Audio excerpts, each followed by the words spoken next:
27वें श्लोक में भगवान कहते हैं, रागी कर्मफल प्रेप्सु लुब्धो हिंसात्मको अशुचि हर्षशोकान्वित कर्ता रास्य प्रकीर्तित है।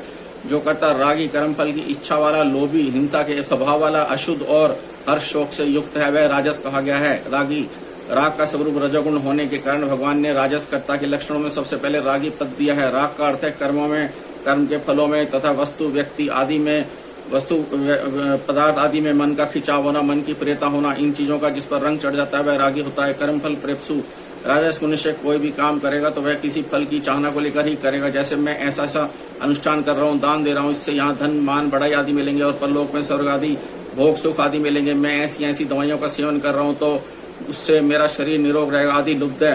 राजस मनुष्य को जितना जो कुछ मिलता है उसमें वह संतोष नहीं करता, प्रत्युत जिमी प्रतिलाभ लोभ अधिकाई की तरह और मिलता रहे, अर्थात आदर सत्कार महिमा आदि अधिक से अधिक होते रहें, धन पुत्र परिवार आदि अधिक से अधिक बढ़ते रहें, इस प्रकार की लाग लगी रहती है, लोभ लगा रहता है। हिंसात्मक है, वह हिंसा के स्वभाव वाला होता है। अपने स्वार्थ के लिए वह दूसरे के नुकसान की, दुख की परवाह नहीं करता। वह ज्यों अधिक भोग सामग्री इकट्ठी करके भोग भोगता है, दूसरे त्यों ही तो दूसरे अभावग्रस्त लोगों के हृदय में जलन पैदा होती है। दूसरों के दुख की परवाह न करना तथा भोग भोगना हिंसा ही है।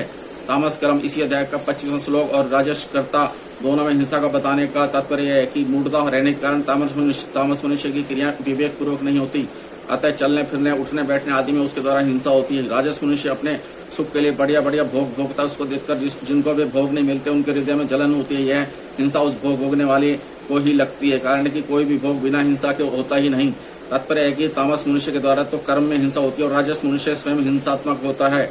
अशुचि रागी पुरुष भोग बुद्धि से जिन वस्तुओं पदार्थों आदि का संग्रह करता है वे सब चीजें अपवित्र हो जाती हैं। वह जहाँ रहता है वहाँ का वायुमंडल अपवित्र हो जाता है। वह जिन कपड़ों को पहनता है उन कपड़ों में भी अपवित्रता आ जाती है। यही कारण है कि आसक्ति ममता वाले मनुष्य के मरने पर उसके कपड़े आदि को कोई रखना नहीं चाहता। जिस स्थान पर उसके शव को जलाया जाता है वहाँ कोई भजन ध्यान करना चाहे तो उसका मन नहीं लगेगा। वहाँ भूल से कोई सो जाएगा तो उसको प्राय खराब सपन आएंगे।